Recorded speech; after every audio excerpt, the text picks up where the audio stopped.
All right, here we go. Welcome to Linux for the Rest of Us, episode number 24. And thank you guys for tuning in, watching, listening, streaming, whatever you're doing to get this data, this show. It's a Linux show. We talk about Linux. I'm a Linux noob. I'm going to admit it. But you may be asking, how can you be a Linux noob and do a show on Linux? Well, because I know people. I have people, okay? And let me introduce our people right now. Joining us, co-host of the show, the man who brings the goods, is the door-to-door geek, Steve McLaughlin, the Linux maven. What's up, Steve? Same exact stuff. A little bit active today, but these kid germs, man, they're vicious. That's all I gotta say. Are you sick too? Oh yeah. My oldest had a ear infection. My youngest had an ear and a sinus infection, and I'm just been miserable. Oh man, I'm. You know what? I haven't been sick in a long time, except this last weekend. Except I don't have kids germs. I have Lalo germs. Get this. We go out, hanging out with Lalo. I see Lalo. I shake his hand. I'm like, hey, what's up, man? Hanging out, having some fun. And then I'm like, I ordered some wings. So I got some wings. I'm eating my wings. Lalo says, "Do you ever have chapped lips?" Well, I feel like I have a chapped throat. And I'm like, this is while I'm like licking my fingers after shaking his hand and eating the wings. And I'm like, that sucks, dude. Sure as heck, the next day, I'm like, oh, I know what chapped throat feels like because I have it right now. Oh, man. But, so I've been sick the last couple of days. And, you get out of some work. That's a bonus, doing some work. Yeah, but I haven't called out. I'm not trying to be anal, but I'm kind of Vital-esque at my place of business. Okay. Well, you're a good man for that. Now, I can't leave our other guest hanging. We have a special in-studio surprise guest for Linux for the Rest of Us today. Steve D'Amico flew down from New York, from Long Island, New York. He's actually here. You can see him. He's real. Yep, and boy, my arm's tired. Lame. Lame. Super lame. I'm editing that out. So lame. I know you're not. No, that's not happening. Liar. Well, just so you guys know, let's to give a bit of an intro here. He's as much of a Linux noob as I am. No, that's not true. No? I am a lot worse. Okay. I know what it is. Well, no, here's the thing. Both of you aren't much as a noob as you think you are. You both have TiVos. That's running Linux. You both have Android devices. Oh, dude, just because we're running Linux unbeknownst to us does not mean we know about it. That's just a real-life example of how smooth a Linux experience can be. Not always, but can be.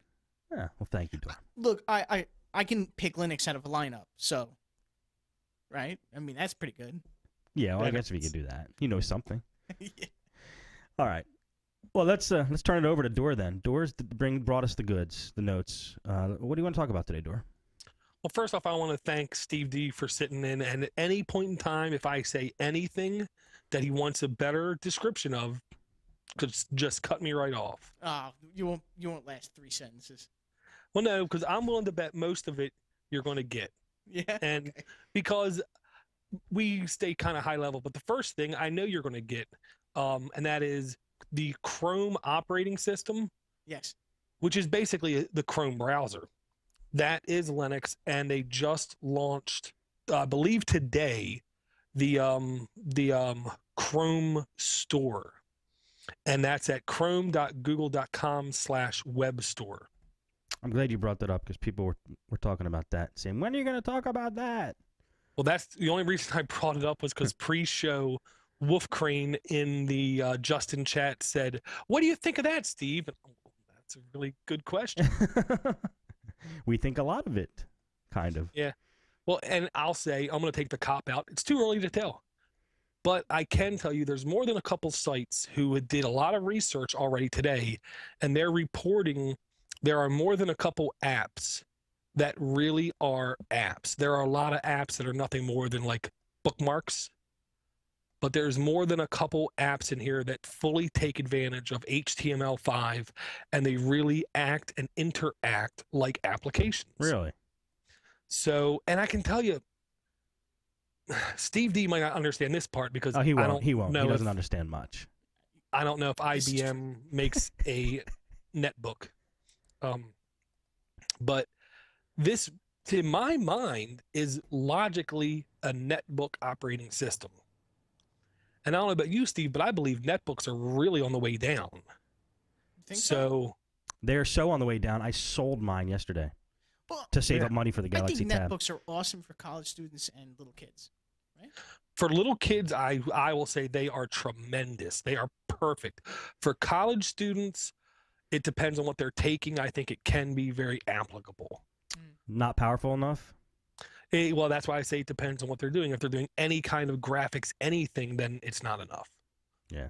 Or if they're doing any kind of like radio spectrology, socially stuff, it just isn't powerful enough.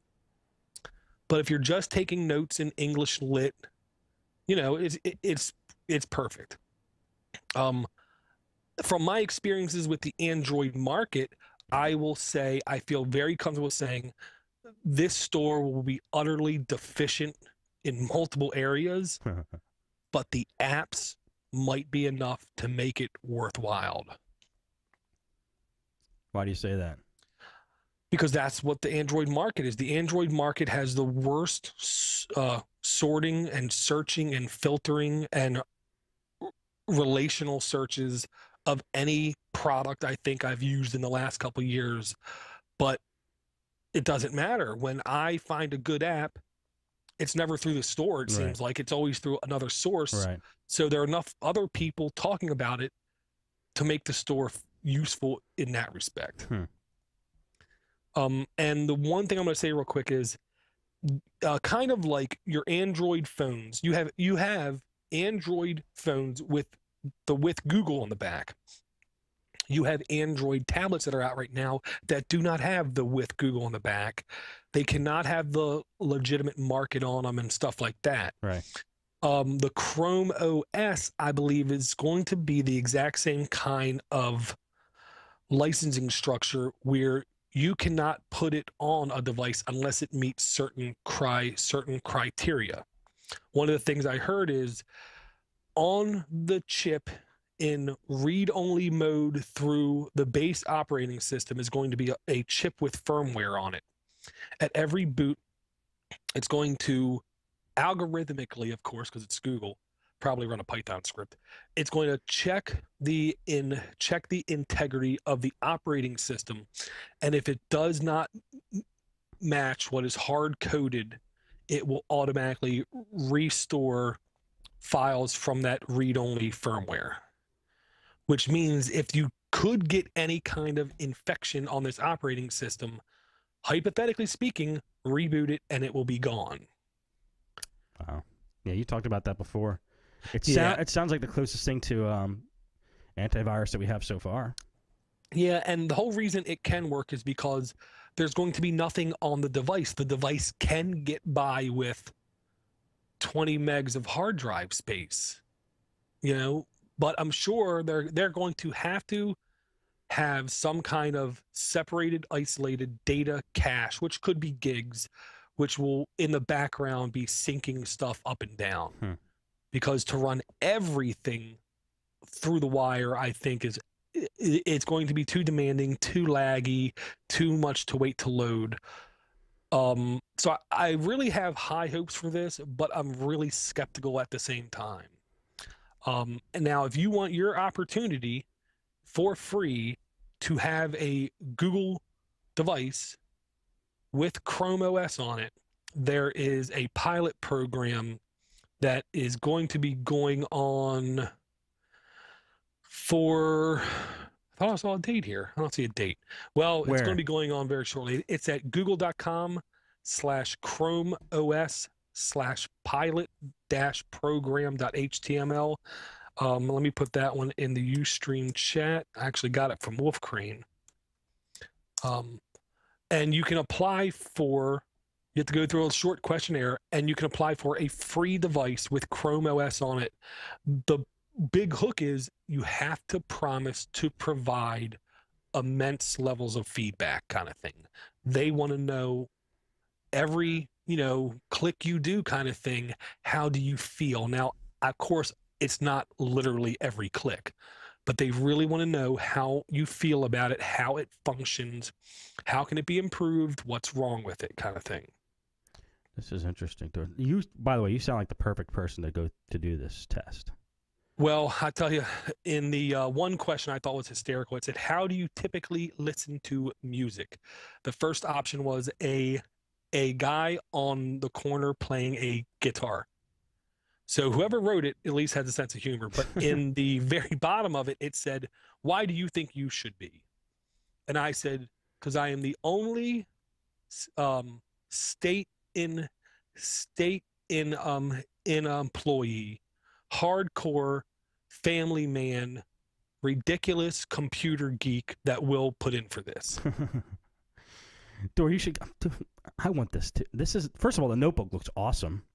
It's 12-inch. It's badass. It comes with 3G and Wi-Fi. 3.8 pounds. This is. I'm gonna sign up for this.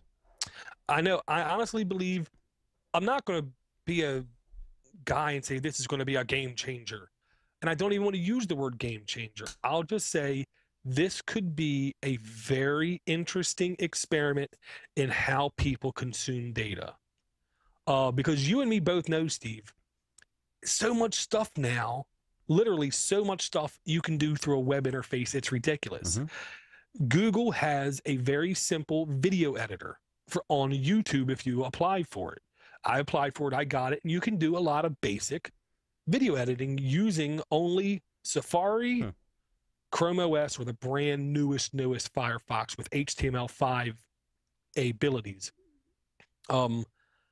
I cannot tell you what I cannot do in a browser now. Video editing is like the holy grail. If you can do that, I don't know what you can't do. Right. Because like I blew Steve D away when I sent him this Google Doc and he could see real-time collaboration in a Google Doc. Yeah. I didn't know you could do that. Well, a real quick side note, no one who uses Microsoft Word will ever even understand what this means. But if you're Linux, there's an application called Abby Word.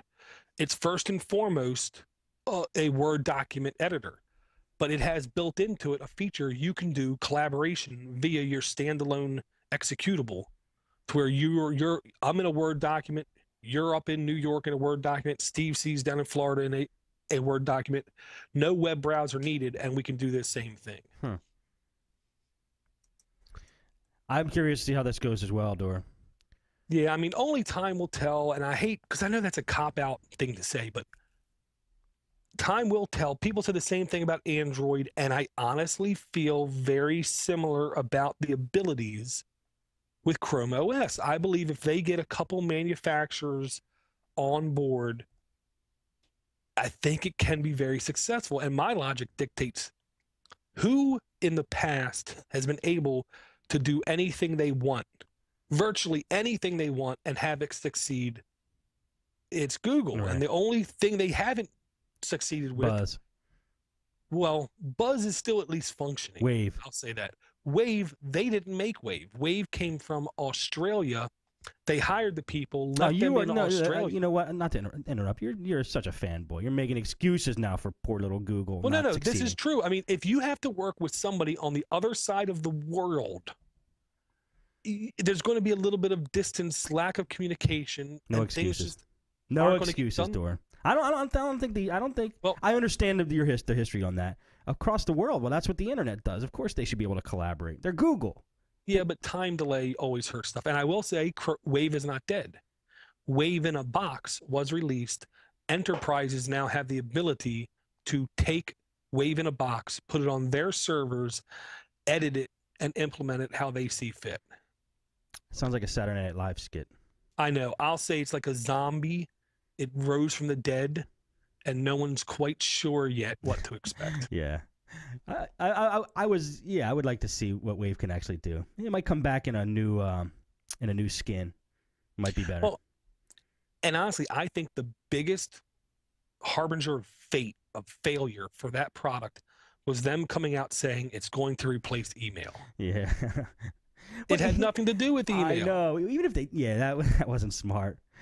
Even if they didn't say that, it's still hard to find a use for it. But I don't want to rip on Wave the whole show. What I really would like to say is the more I look at the Chrome Web Store, and by the way, this is the first time I'm looking at the Chrome Web Store.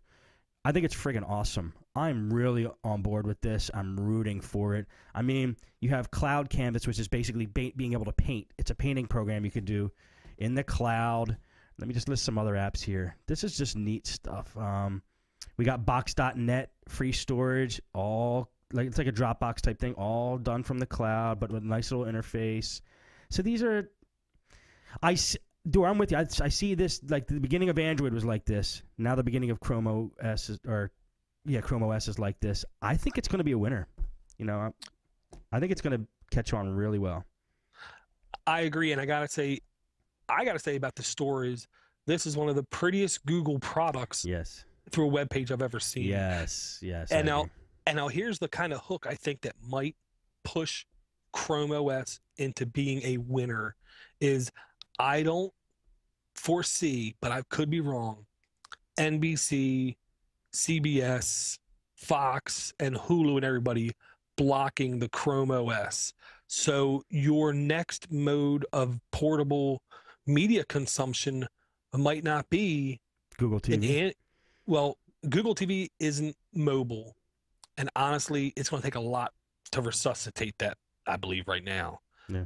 But it could be a portable Chrome OS 3G Wi-Fi enabled device. And it wouldn't shock me if very soon they make that laptop into a convertible. Yeah, I bet. I mean, it's so close to like the Galaxy Tab at this point. That notebook, it's just the notebook version. Right. Well, there's major differences actually. But what does Steve do? What do you think about this? Have you checked out the Chrome store? I was looking at it, but I don't fully understand it. I don't fully understand it at all. Well, okay. The best way I think to explain it is it's kind of like the Android market in a sense where you have to go to a place and then you acquire applications to use on your device. All this, what this essentially does is it enables specialized bookmarks in your browser operating system to give you quicker access to it. And it's a place for people to showcase their quote unquote products and yes, sell products. You going to write something for this door? Absolutely not. Okay. Because I've said that too often. I have no time. I'm very comfortable with now saying I don't have time. Okay, good. I would love to. I would love to contribute, honestly, more to the Podnutz Boxy application. Isn't that sweet? I think that would be more fun too. Can I announce that? No. Yes, of course. You know, I meant to mention it in Podnutz Daily. I'm going to mention it in all the shows. We have a Boxy app for Podnutz. If you have a Boxy box, you can get it. But even if you don't, what I would love for you to recommend that you do is download Boxy onto your computer and just mess around with Boxy because Boxy's cool to begin with. But oh gosh, I have the email. I didn't know if I was going to do it for Linux for the rest of us, but Michael sent it to us. He designed a Boxy app. Let me see. Michael, I'm not fully prepared. Let me see. No, I don't have it in the email. Michael, I'll get your full information. I think it's Michael Davis. Wrote a Boxy app for Podnutz, and it's so cool, man. It works great. You just go to Boxy, go into the App Store in Boxy after you download and install Boxy, and then make sure you download the app, and then write some positive things about it if you like it, and then maybe, just maybe, Boxy if enough of you guys do this, Boxy will say, hey, the Podnutz app is getting a lot of attention. We should put it into our featured channels. And then we'll see Podnutz go to the next level. So, first of all, it's an awesome app. Second of all, you'll be supporting Podnutz by downloading it and running it and listening and consuming Podnutz through that. Okay, commercial over. Well, I'll say, and of course I'm going to mention it because of a couple things. Boxy was first and foremost a Linux and a Mac application. Windows, it took, honestly, I want to say a year after it was developed and released for there to be a Windows version. So I think this is where it needs to be talked about. Secondly, the application interface is all open source, available. Anyone can do anything they want to do in that app. Thirdly, the Boxee Box is a Linux-powered device, which I think has more hope right now than the Google TV. And I'll just say, Boxee, anyone can download it on their computer. Think of it as a critiqued, I think is the right word, YouTube. But what it really is, it's a social experience where you can friend me or Steve D or Timster, and then you can see what we like.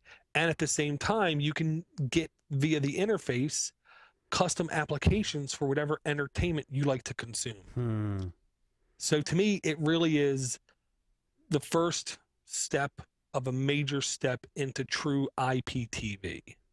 There's been so many thrusts in that direction. We're just seeing which one sticks at this point. Yeah, and I think this one is going to do better than some of the predecessors, like the Popcorn Hour and some of those other devices. You hardly hear about them anymore. Well, supposedly, speed was a large issue with those older devices.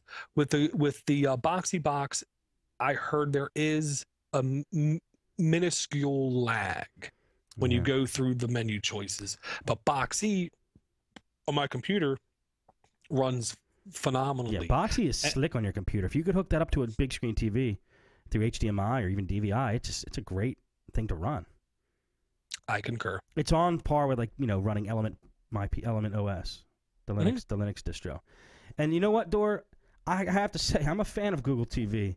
Every time I go into Best Buy and I pick up the Sony one, that remote, the Sony remote with about 6 billion buttons on it, the more I like it. I don't see what's wrong with it. I don't know why it's getting such horrible reviews. Screw the networks for blocking their content on it. That's what I would say. Just screw them.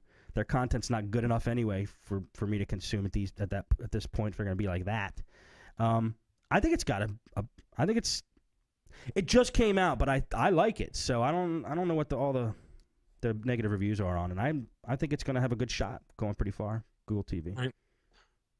Well, I can tell you early on, the bad parts is even if you're a computer whiz, it takes almost an hour to get it set up. So normal people, that's going to be a task, a very hard task. Secondly, there is still no market available on it. So you only have what comes on the device, and that's it. For now. I mean, look at the iPhone in the first year. I know. Well, I would have thought Google would have learned, and they would have tried to implement the market either at launch or as soon as possible. I think they're doing it as soon as possible, Dor. And they better. And the third, like you said, the only word I can think of is bungholes at the networks. They're doing some very deep inspection, and if you listen to Security Now, there is a very detailed level of interrogation JavaScript and other codes can do on your computer. They can grab insane little quirky details like your screen resolution, how many colors can your screen display, and all that kind of stuff. But what I heard the networks are doing is they're using that same kind of technology to figure out what is the exact information about your Flash player. And apparently the Google TV has a unique ID on their Flash player, or some readable stuff about the Flash player. They have that isolated, so if you have that exact Flash player, then you cannot watch it. Oh, really? Yeah, so if the market opens up, I can tell you very quickly, applications like Dolphin HD or Skyfire or third-party Flash players will come online, which will then make that null and void. Yeah. Well, that's good. Yeah, that's what they need. To tell you the truth, they need that. I agree. We'll see what happens with that. A lot of Googleness this week. Well, just in the beginning, and I hate saying it, they are the closest thing to the leaders of everything in the future that exist right now, and they primarily like Linux servers, Linux devices, Linux hardware. So you'll have that. And it will fit in our show. Yes, very comfortably. The next thing I wanted to bring up Now it covers 10.04, which is the last version of Ubuntu. It isn't the current version of Ubuntu, but it is the newest long-term support version. The link is at the blog.thesilentnumber.me. It is a very good-looking, well thought out, well laid out, well worded, one of the longest blog posts I've seen also about what to do after you install Ubuntu. Get out of here. And it goes from everything from adding the default software you're going to need to do Flash, to do Java, to do all that kind of stuff. But it also goes into a lot of detail about how to set up folder and print sharing, time synchronization, even how to install the next edition of GNOME so you can see what it's going to look like. Advanced desktop effects, That looks extra cool. themes, desktop functionality. This is really, really long, guys. Very good read, but here's the biggest plus I like. Ubuntu uses a system called Synaptic or apt-get. You've heard me say it a couple times.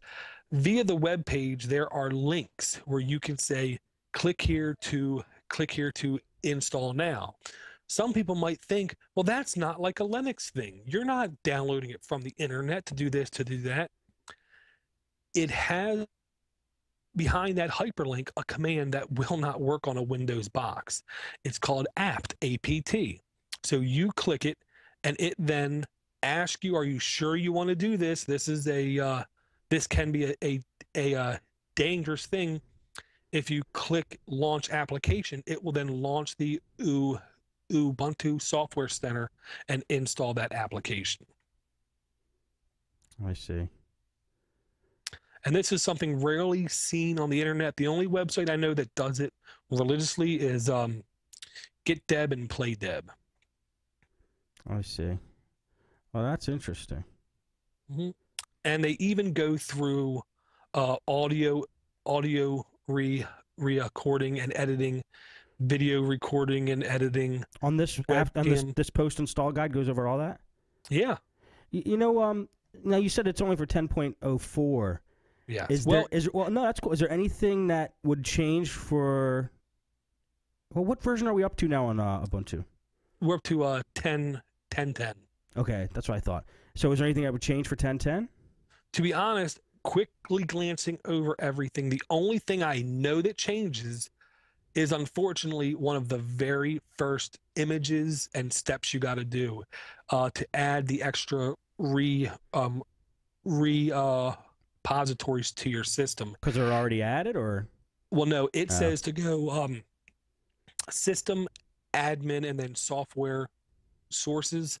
That link no longer exists. You have to go system admin, Synaptic package manager, settings, repos. I see.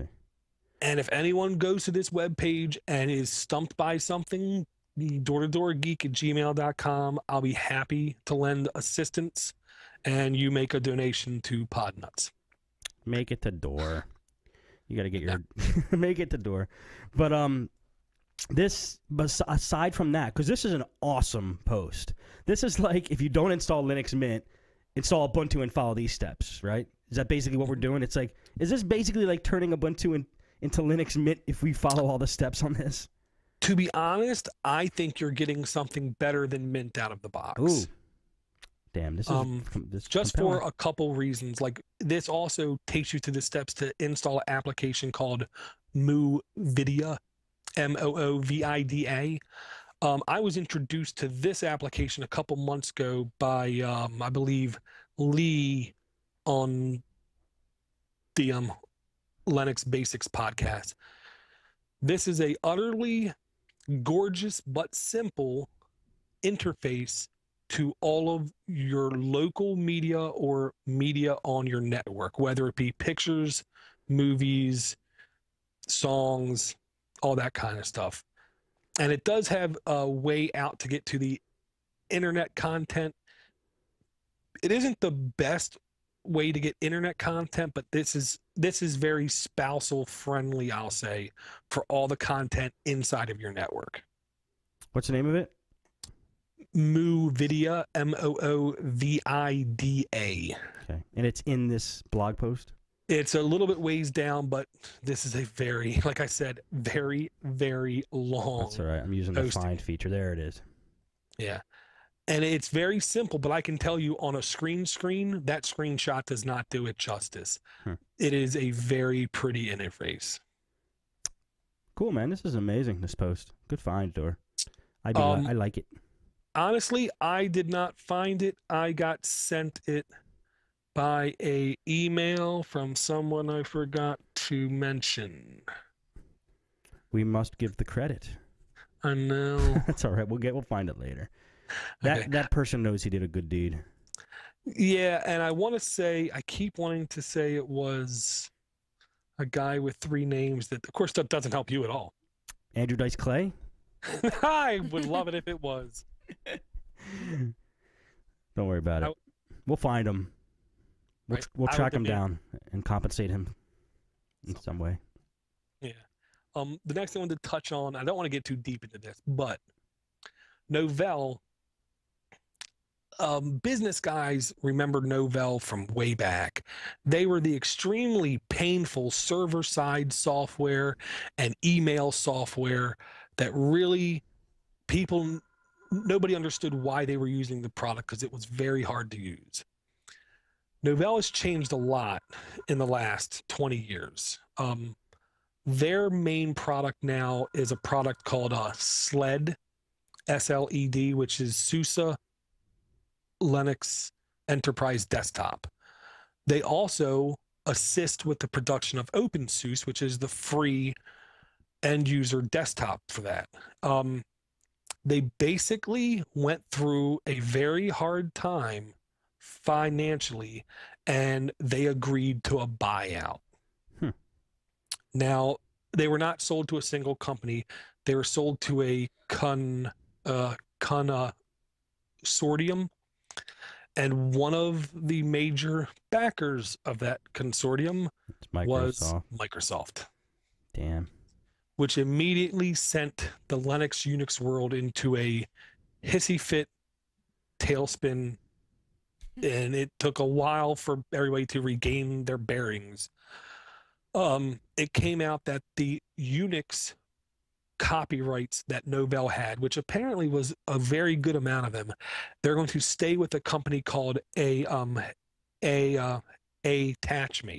which was one of the companies in that consortium.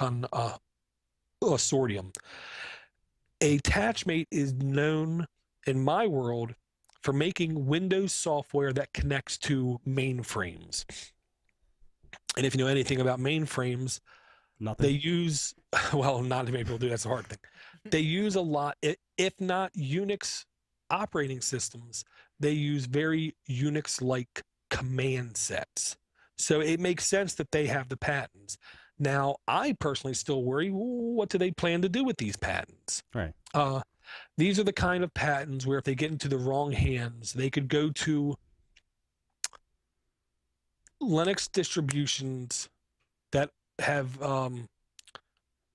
let's say, businesses in countries that adhere to our copyright laws and trademark laws, and they could put them out of business. And if some people say, which I don't believe, they could even come into my house and say, you're running 4 Linux computers, you owe us this amount of money. Let them try. I know. Let them try going into Door's house. Oh, I know, because I tell you, I got freaked out the other day. I went out at night to put the trash out front. My wife has a reef on the door. I opened the door, and when I got the door all the way open, a bird flew out of the reef. Okay? Freaked me out. Next morning or the next evening, I come home with the kids. It's dark out, holding one kid in the arm, stuff in the other arm, open the door, kick the door open. My oldest runs in the house, and as soon as he runs in the house, I see something fall out of the reef, And then as I look down, I only see a little bit of it, and I hear a bird was asleep in my reef, and it like flew out of the door as soon as I opened the door. And I asked my son what it was, and he said, "I think it was a fast leaf, Dad." A fast leaf. So if they come to my door, they're going to be attacked by a sleeping bird. That. I was wondering where you were going with that.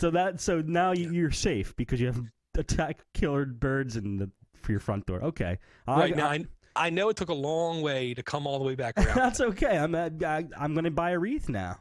There you go. And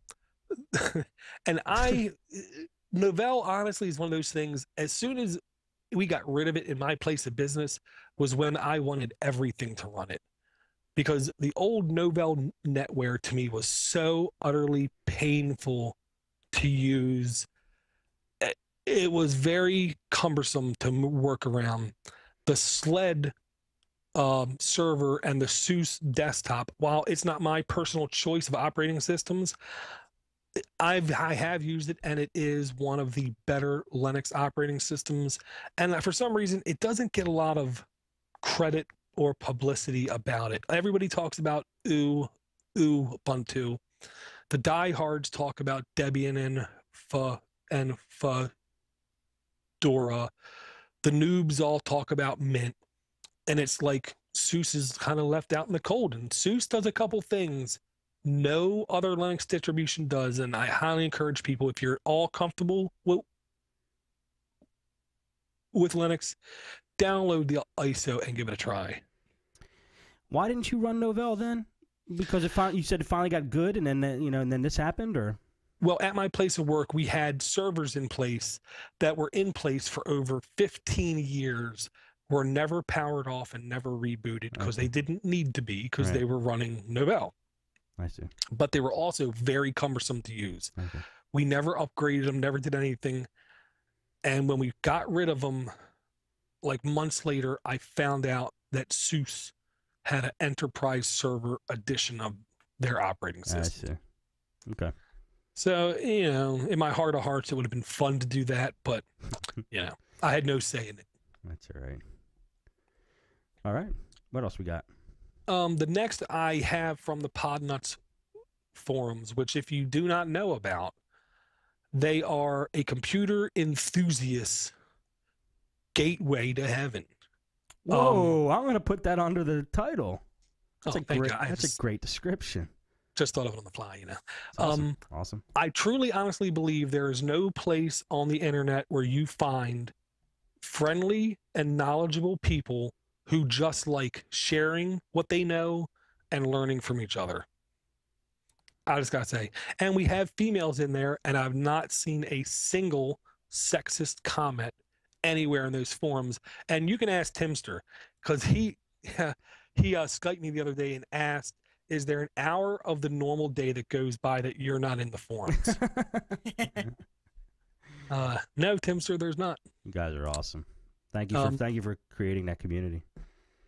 Dude, the people in there are great. Absolutely great. And I'm happy to say GoMem has returned to the forums. He was absent a while. He is a computer enthusiast who is in, I believe, mainland China, teaching English to people. And he was very busy for the last year, and he just got time to step back in less than a week ago. If you want to see some very interesting pictures, I'm 99% sure he posted that link in the forums where if you want to see how it's like on the other side of the world. Oh, yeah. Good for GoMan. I appreciate that. Last time I heard from him, he was trying to sell a crappy bike in the for sale section of the forums. Yes. Yes. I remember that.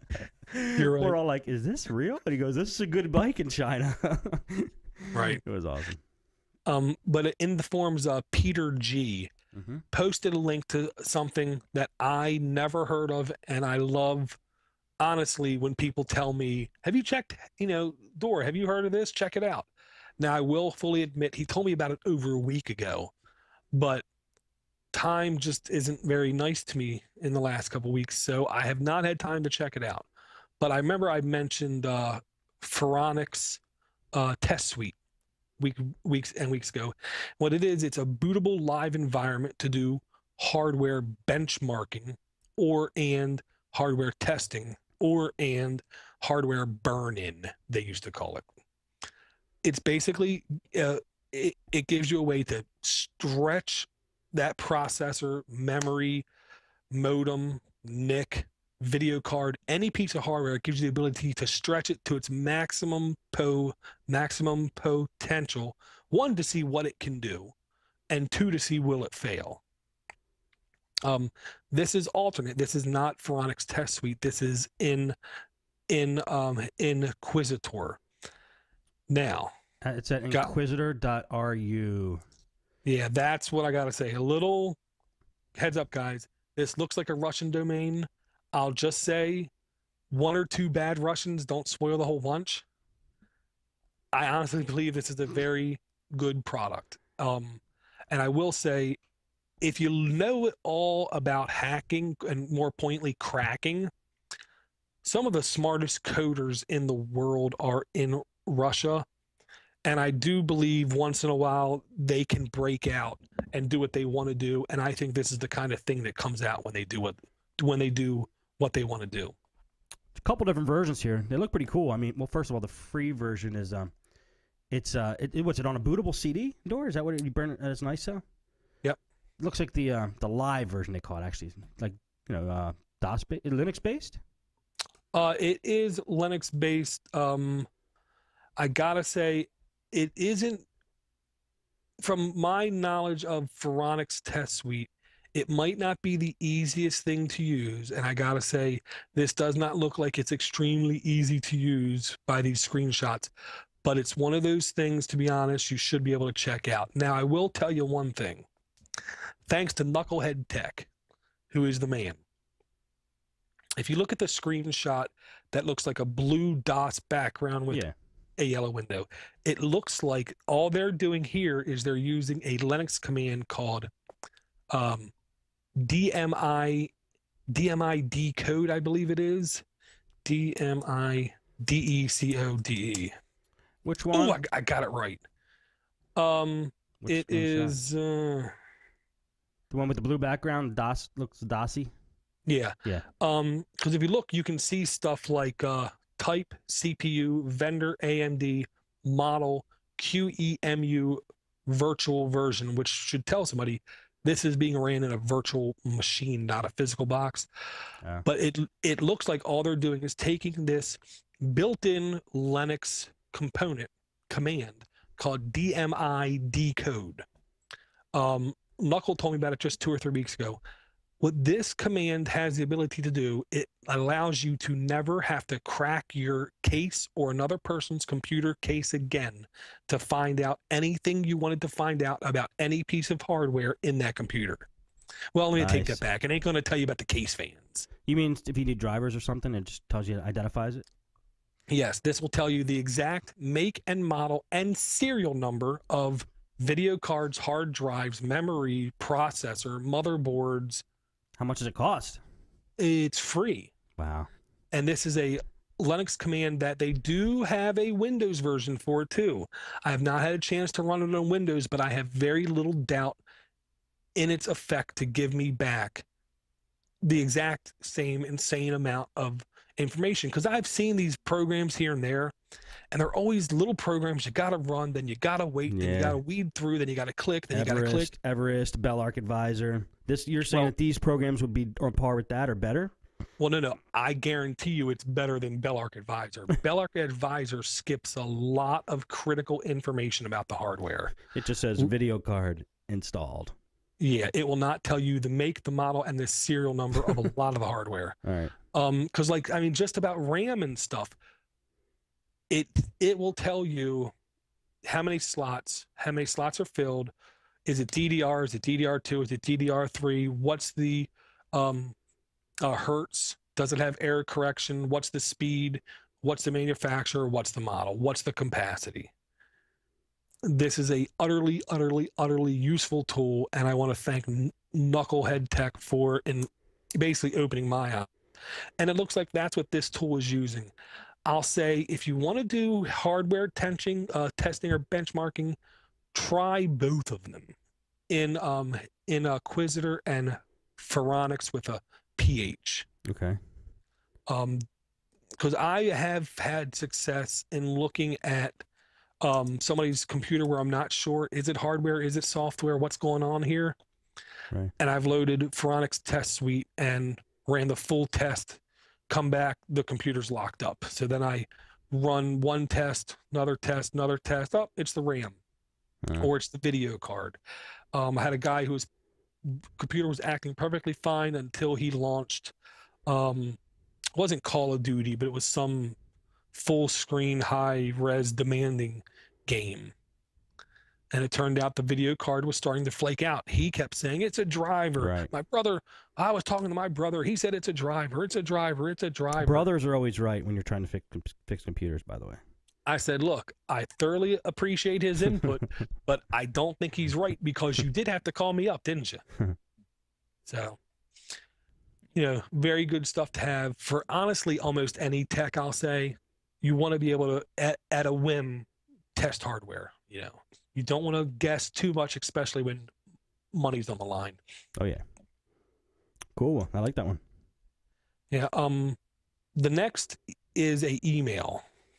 Want me to read it? Yeah, the one from Payback. Okay, email from Payback, and he says it's the one that's right in the notes right here, right, Dor? Yep. Okay, first, hey, Stephen Dor, firstly, thanks for a great show last week. Jonathan was a really inspiring guy to listen to. Also, Linux for the rest of us is easily one of the best Linux shows I listen to. Just kidding, it's the only one I listen to. As I mentioned to you guys, it still could be the best. As I mentioned to you guys on Android App Addicts, I've installed a virtual box on my main PC running Ubuntu 10.10. Good job, Payback. So, and he did it before I did even.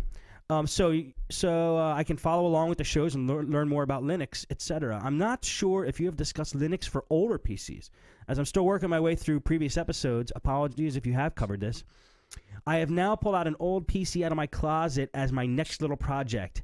It has a AMD Athlon 1.8 gigahertz processor, 1 gig of RAM, 128 megabit graphics card, 40 gigabyte hard drive. I believe this would run sounds right up Steve D's alley. I believe this would run Ubuntu 10.10 fine, but I'm planning on putting this PC into my garage to assist me with my projects out there instead of having to run back and forth from inside. So all I would require is a web browser, spreadsheet, and media playback. Would I be better off using Ubuntu 10.10 or going to a lighter distro like Puppy Linux, Anti-X, or Lubuntu? Thanks, guys, and that's from Payback. Thank you, Payback. Real quick, the reason he said it is easily one of the best is because on Android App Addicts, we disowned him because he should have said we were the best. Oh.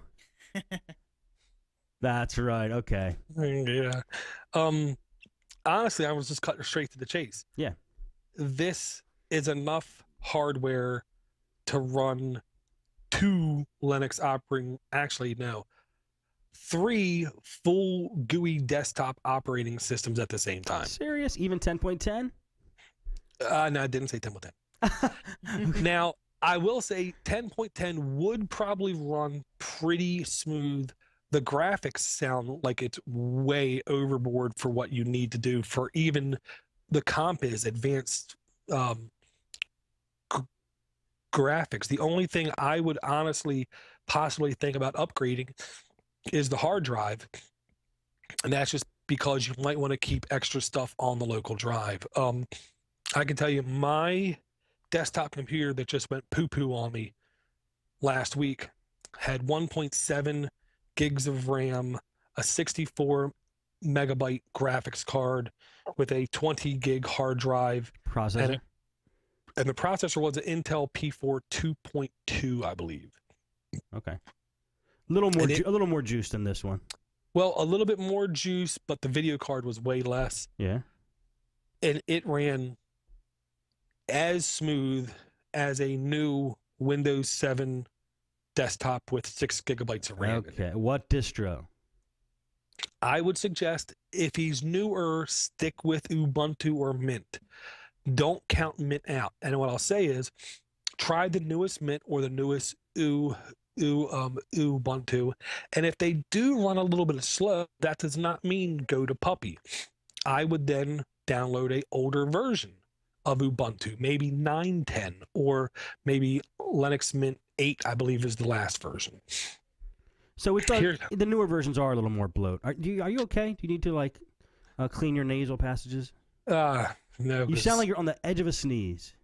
No, I thought I was there for a couple minutes, but I'm not. Go ahead. Well, I don't want to say they're more bloated. I'll say, in a very politically correct term, they're more geared for something closer to today's hardware standard. Well Did that sound PC enough? Well, that was beautiful. And what I'll say, and truthfully and honestly, is the best operating system to use is an operating system that's like 1 to 2 years newer than the computer you're on. That's when that computer was at its prime in the world's market, which means development was very heavily focused towards that unique hardware. So all your drivers are probably covered. Right. And to be honest, sooner or later, every Linux distribution has to come to a point to where they have to start dropping support for certain types of hardware, certain types of chipsets, certain types of graphic cards, certain types of NICs, because they're falling off the face of the planet, kind of thing. Right.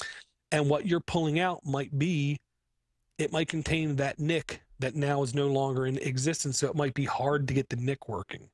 Where if you get an older version of Linux, it'll be built in and just work. Right. So for a computer like this, he wants a distro maybe 1 or 2 years old. I would say 2 years would probably be almost too old. Okay.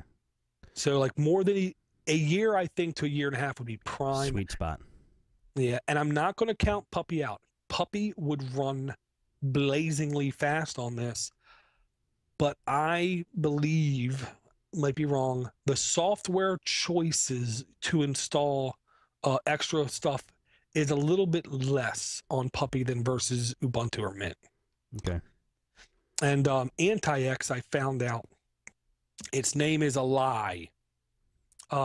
Anti-X, X is the video server, it's called, on the operating system. That is the engine that displays everything on your screen above a terminal and text.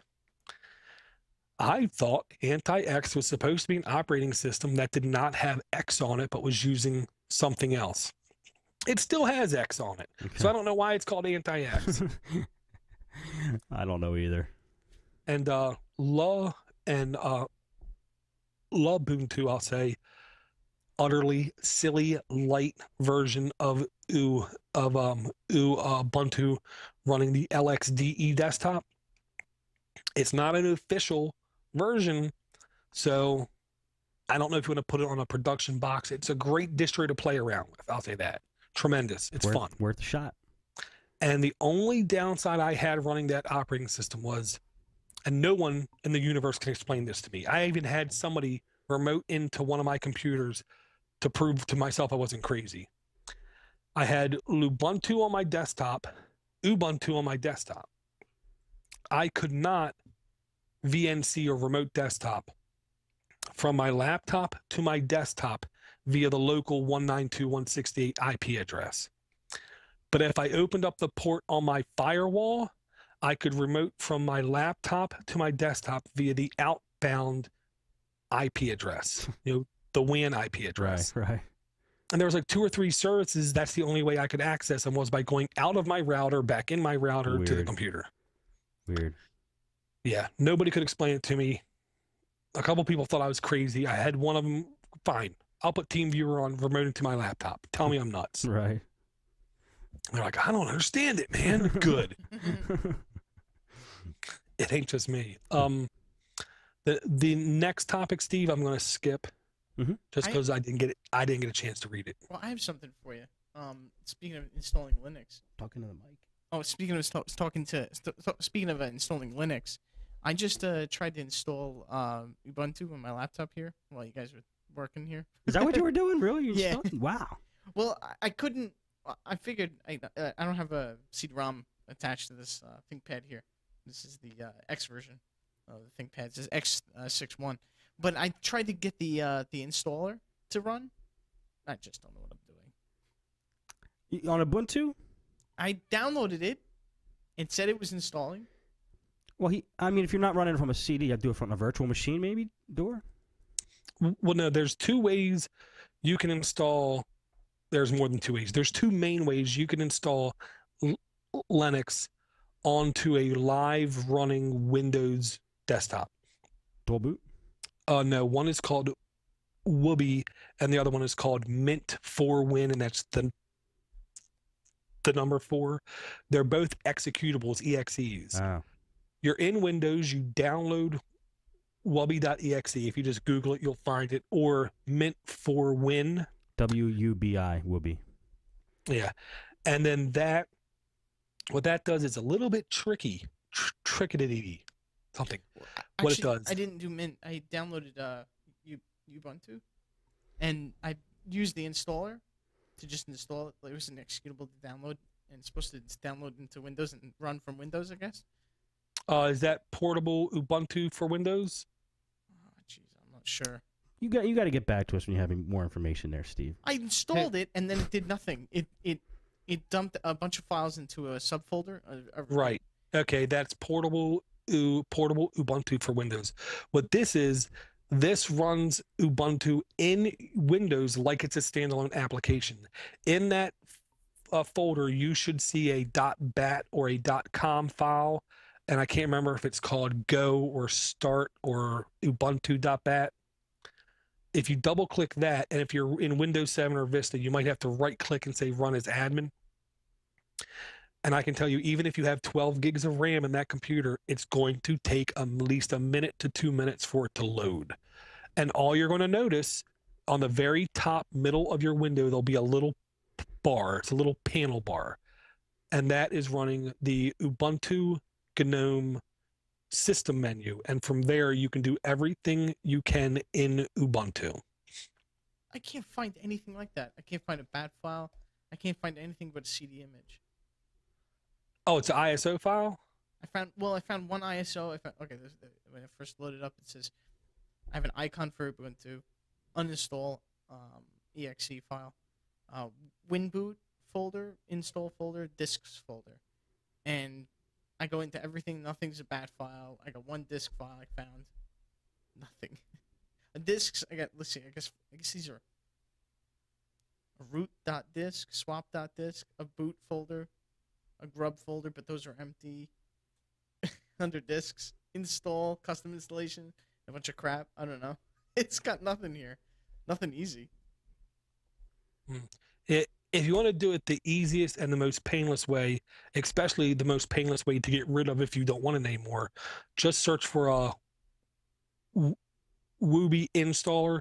It's seriously like I think a 34 meg download. Oh yeah, okay. Yeah, and what that is a Windows EXE. Here's the trick. You run the EXE, it's not a dual boot. What it does is it modifies the Windows boot INI file to make it appear like a dual boot. You're still loading the Windows master boot record, and then instead of running explorer.exe and loading all the Windows drivers, you're taking a virtual hard disk of Ubuntu, expanding it into RAM, and then running Ubuntu like a dual boot. But it's so easy to get rid of. If you don't want it, you just go back into Windows, add and remove programs. There you'll see Ubuntu or Wubby for Ubuntu, and then you just click uninstall. All traces of it then are off your system. Wow. Okay. I just figured out through the Windows installer, the portable version, and it would just go after the installation. And I did install it. They're giving me the links in the chat room, but it didn't install not correctly. It didn't leave an icon on the desktop. It didn't leave an icon. It isn't supposed to. It didn't put an icon in programs. It did nothing. It isn't supposed to. Oh, okay. It isn't supposed to. What it's intended to be, and I haven't downloaded it for a year, so something might have changed. But I do know what it's intended to be is installed to a thumb drive, and then for you to go around to different Windows computers, stick the thumb drive in, and then run it as a inline operating system. Honestly, think of it, take out the word Ubuntu and put in there like portable Firefox. Okay. I mean, if you go through the portable apps website, download portable Firefox, and you execute that, it will ask you what target folder do you want to put it in, and it will not modify your start menu, your program files, or anything.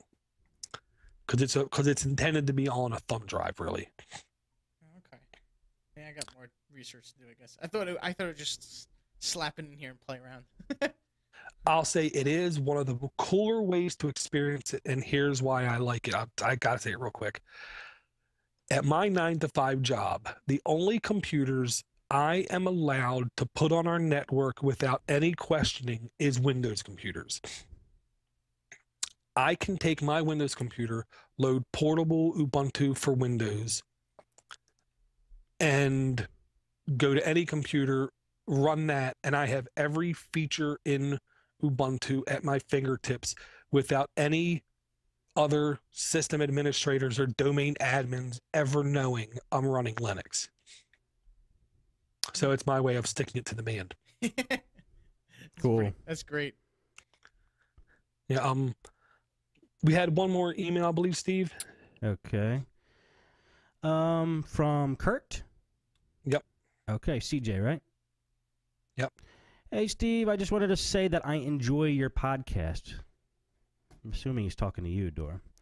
Anyway, he says, I've used Slacks, and I think it's a very good portable distro. But I feel you could have said more about Knoppix, especially Knoppix Adrian. It comes with SBL, SUSE Blind Linux, and Orca, so that if you are a blind or sight-impaired user, you can still use Linux on any computer that you sit down to. You can check out an interview with Klaus Knopper at linuxuser.co.uk. There is also a live Linux release from the U.S. Air Force that looks very interesting. I downloaded it, but I really have not taken the time to really look at it. It's on my long list of things to do. It can be found at spi.dod.mil/lipose.htm, LIPOSE. Thanks for the great podcast, CJ. Thank you very much, CJ. I gotta say, I am a guy that doesn't give Knoppix enough cred. Knoppix was the Ubuntu in its day. It was the distro that the new user reached out and installed because it was in general the friendliest to get started, get launched off the ground, and get going. I don't want to say it's fallen out of graces. I'll just say its popularity is changed to where now it doesn't try to be the beginner's distro. It tries to be a super light in a lot of cases. Super light distro to do utilitarian task. And I got to say, it does excel very well. I honestly had no idea this version even existed. This is the kind of thing I love hearing about. This is another example, like we heard from Jonathan Nadeau about to get blind optimized software on a Windows computer.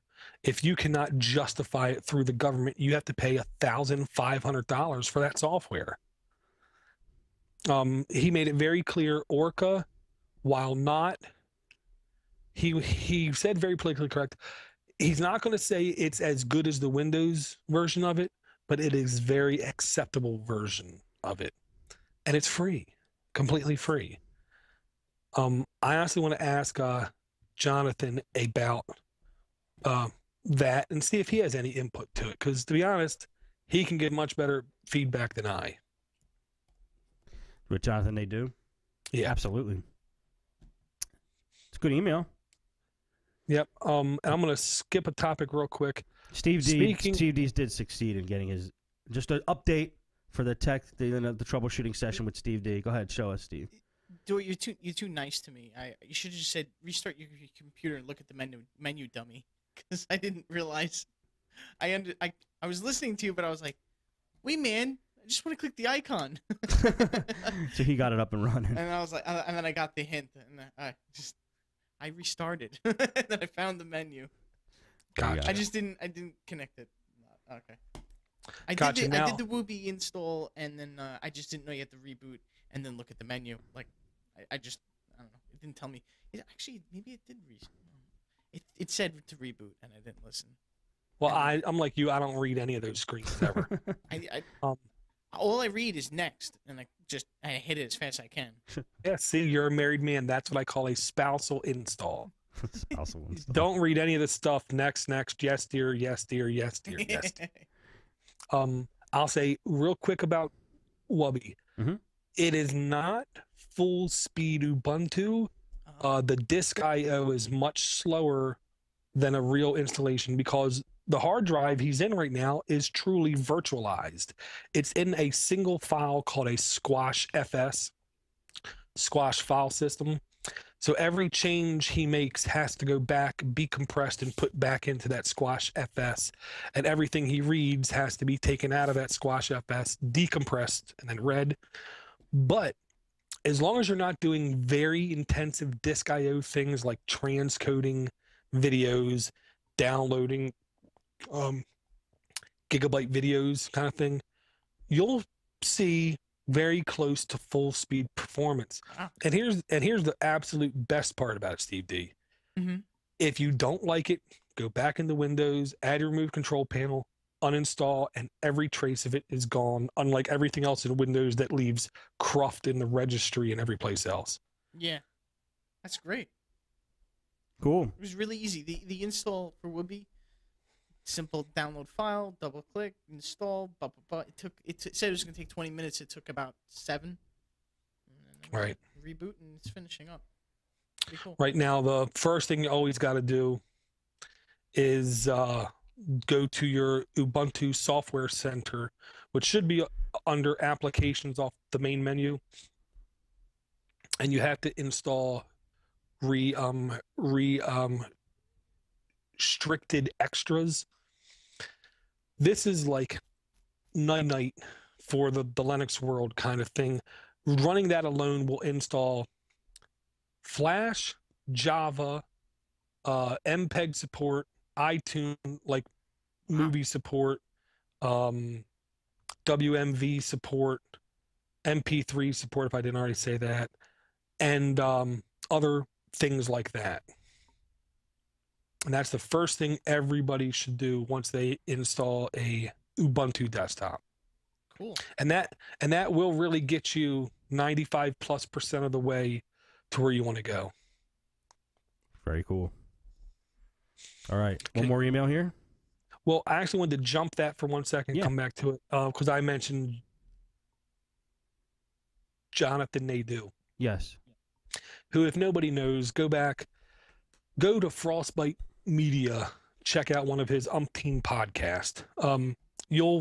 If you don't know anything else, you'll come to realize this is a guy that has a true passion about open source and Linux and community and sharing and learning and talking about important issues in his mind. We had him on like 2 shows ago, I think. Yeah. Well, Jonathan sent me an email a couple days after that podcast, and I forgot about it, and I want to promote him as much as I can. He announced his first annual Northeast GNU public GNU Linux Fest. Of course, after you move down to Southeast, Steve. Yes. I know, I but if you remembered- go I remembered to, that. but if you wanted to, you could go to northeastlinuxfest.org, and you can check out all the information. It's April the 2nd, so I will bring this up again when we get closer. Drupal. I will say this is the first one. This is the one where he needs people to show up for support and to show that this should continue on. Are you going? I'm going to definitely try to go. He kept insisting it's closer physically to me than the Ohio Linux Fest, which is the one I told my wife I was going to. Where is it? Where's MA? Massachusetts? Yep. Okay. I don't know if I believe him. That's close. The site is very Drupally. Quite. He's a Drupal lover, So which is Drupal. another reason I respect him so much. Yes. Definitely support that. I mean, the Ohio Linux Fest, Russ. We did this is the first time we're going to mention Russ. We got to mention him at least every episode. Dor, come on. I know. I'm Russ slacking. Russ always goes to that and loves it. So these kind of things definitely have to be supported. So those interested should definitely go. NortheastLinuxFest.org. Yep. And I'll say he has people not completely booked yet who's going to talk that he cannot publicly say, and I cannot publicly say, or when I do meet him in person, he will kill me. I think Bruce Springsteen's playing. Yes, the boss is going to be there. He's going to give away dinners with him and Ferraris to everyone in the audience. No, exactly. we're not allowed like to say Oprah. Yeah, exactly. No, I'm just kidding. No Bruce. He's not going to give away iPads, I'm sure. Okay. How about ThinkPads? I don't know. Maybe if they offer Linux. Well, he has his own computer company, so he'll be giving away his computers. Yeah. But I'll just say, I have no doubt if this conference at all entails Jonathan's passion, this is going to be a very successful conference. Oh, I'm with you on that.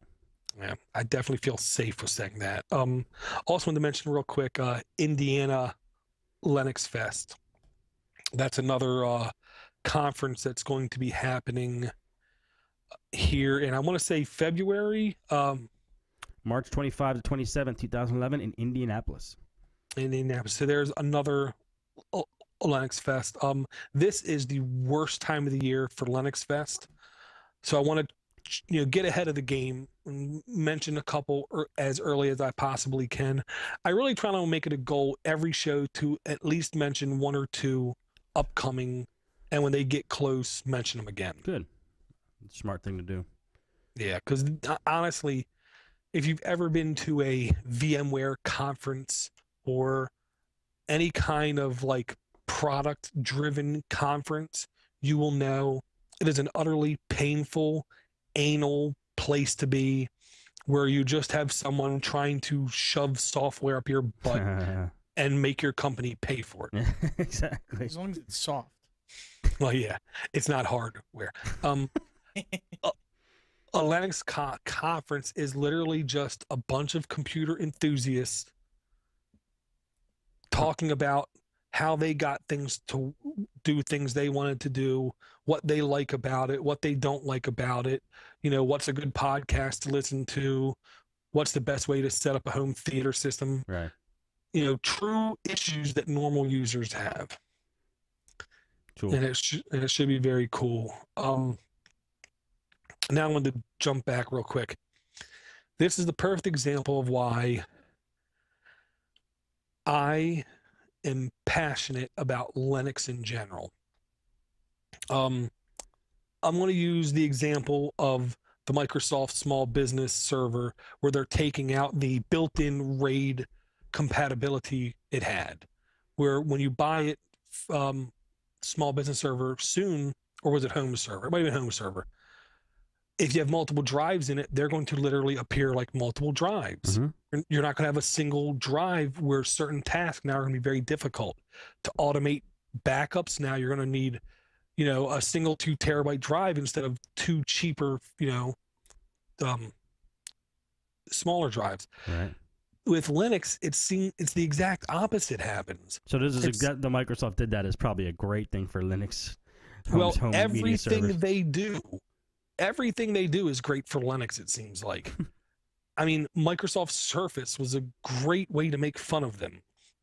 The Windows Phone, I believe, is going to be an utter flop. Maybe not like the Kin, but it's going to be a flop because... Well, if it starts doing well, they'll find a way to make it a flop.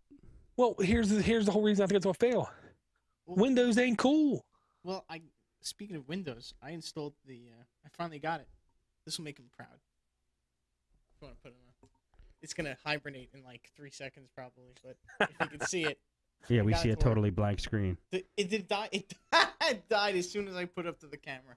I was on like 1% of battery life, but I got the desktop to run. So Gotcha. It's successfully installed. Well, and here's the good thing about Linux, Steve D. Mm-hmm.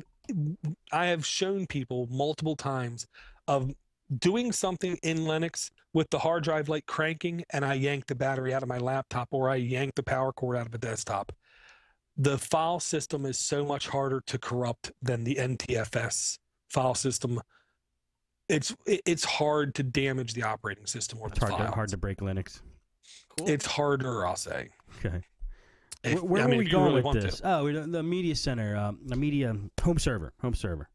Right. And here's the inverse or the obverse example of how that system works in Linux.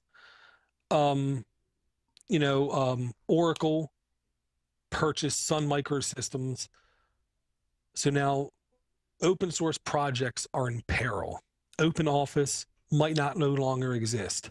And to a large percentage, I can say no one cares because the project can be forked and something new can come out of it. And in fact, one already has. It's called the Open Document Project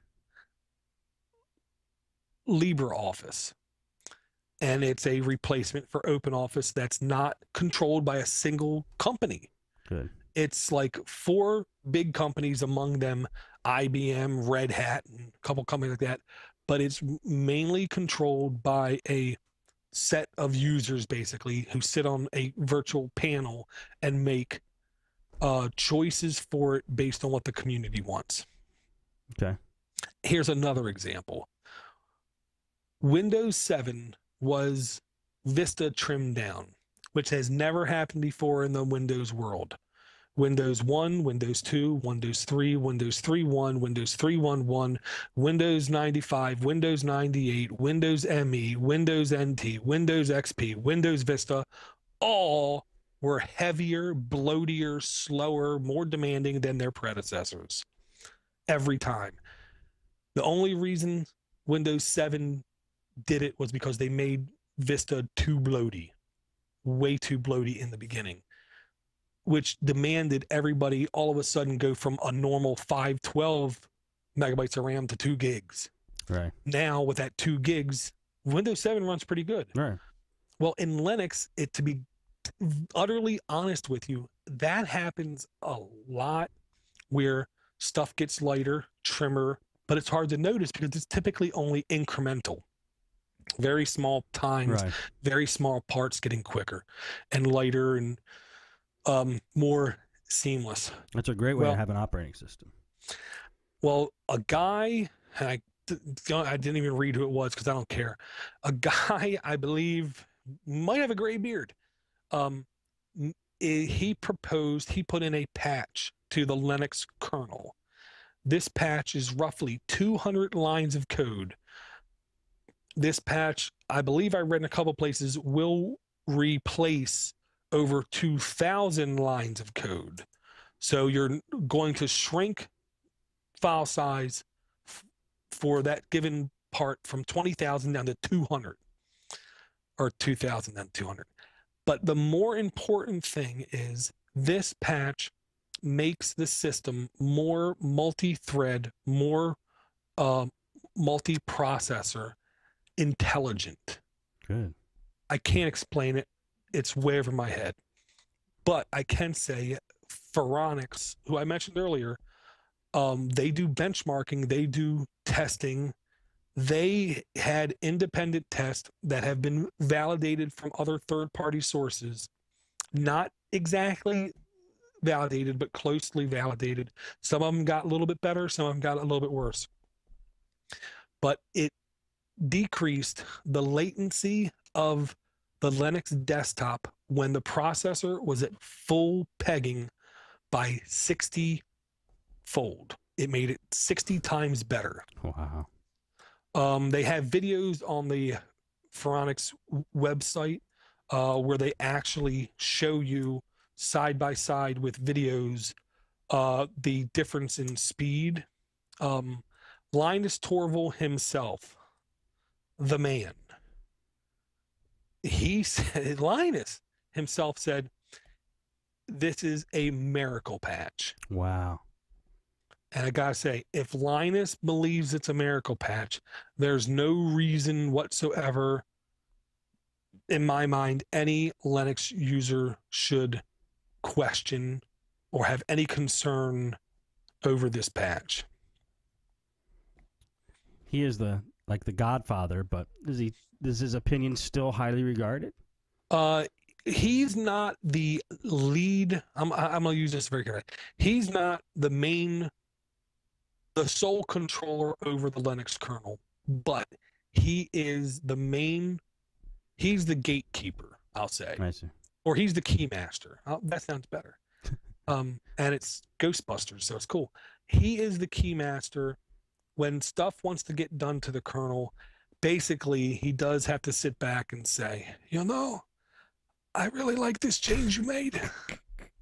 You may proceed into the kernel. And when he likes it, it typically gets done every time, but he is not burdened by the day-to-day task of handling the kernel. Right. That's a really good Godfather, by the way. I know, Dor. That was awesome. It was such a nice analogous way of doing it too. Thank you very much. If you go to the link I set on the very bottom, it doesn't look normal, but there's green buttons. One of them says next page. That's the page that has the side-by-side video. And honestly, I'm going to give praises where due. Russ Warner, our friend, the Techie Geek, was the guy that told me about this. Russ Wenner. Damn it. He's the guy that told me about it. And I got to tell you, Russ doesn't jump on news. He's not like me, where if you look at my tweets, I'll tweet just about anything. Russ always takes the time to evaluate stuff very intelligently and then talks about it. And he said he was amped for this. Wow. Cool, Dor. Yes. Now, this is the kind of thing that could be a game changer, and I will feel safe saying that. What this means is your 1 gigahertz phone with this patch should see a significant improvement. Now, when the dual-core Android devices and BoxyBox devices and TiVo devices come out, that means you can see a better experience with the same exact hardware. That doesn't happen in any other universe that I know of. Because we have to wait and see, right? Because it's not in the kernel yet. Well, proposed. It isn't in the kernel yet, but there's also been other blog postings where one guy has a 40-line script file that he says you run on your computer, and it does the very same thing. I don't know because I'm too afraid to run it. Another guy said, I have a 120-line file. You run this command that goes into your kernel. It does the very same thing. I don't know. I haven't run that either. I'm waiting. I'm going to pull a Russ once, and I'm going to say, I'm going to be prudent. And when it gets graced and, it's blessed and it goes in, then I'll try it. Okay. Good. Good for you. Yeah. I don't believe that will happen, but good for you. Well, since my desktop died, I'm down a computer, so now I'm a little bit hesitant to, Conservative, Dor. Yeah. Speaking of conservative, we're almost up to an hour and a half here. Oh God. Okay. We can stop. No, that's all right. Are we done? Everything else is not important. Anything else we'll save till next show. How about that? Yes, and I gotta say, I really cannot thank people enough. I absolutely have been loving the email interactions I've been having with the people. They've not only been educating me, but they've been keeping me on my toes, making sure I stay on top of things. If you would like to continue to email Dor, where can they reach you, Dor? They can hit me off. Well, that's a beautiful thing. It doesn't have to be an email. They can just get me on Identica at DoorDoorGeek, Twitter at DoorDoorGeek, Facebook Stephen McLaughlin, DoorDoorGeek at gmail.com, DoorDoorGeek at podnutz.com. Any way you want to get in touch with me, you can PM me in the forums on DoorDoorGeek. You can come into the IRC at freenode.com, #podnutz, and you can hit me off there too. Damn. The many doors of Dor are open for you guys. I know, and I was going to say, the 3 or 4 days I went without a portable device, I felt everything from my heart rate to my brain activities slow down to such a crawl. I felt like taking a nap every 2 hours. I was so disconnected. I am telling you, I'm like addicted to the devices. I mean, I swear there's so much you can do on these devices now that I was always hoping for this day, 5 years ago, and I'm happy it's actually happening. And I'm probably going to get the Galaxy Tab. I did decide I'm going to get it. I just don't know when yet. I'm selling off things. I sold my netbook. I sold my Xbox 360 tonight. I think that's enough to make me feel okay to go out and spend the money on the Tab. They did remove telephony in the U.S. Thank you, a-hole cell phone carriers. I really appreciate that. But I'm still going to probably get it anyway. Well, I mean, why not? They need more money. They just need more money. Sprint does. So I'm just going to be a contributor to Sprint. Make a Sprint donation. Yeah, I'm just going to donate to Sprint. Why not? Well, Barack Obama thanks you for supporting the U.S. economy. Yeah, no problem. Anytime. All right. Well, thank you, everybody, for watching, listening, streaming. That is going to be it. And thank you, Dor. I mean, brought so much goodness to us tonight. No problem. And Steve D. Yes. Any question? There is no question too stupid, because you're talking to Door Geek. Anytime I can help you, and you can hit me off on Skype. It's Door Geek. Thanks, man. No problem. That's going to be it for Linux for the rest of us for tonight. See you next time.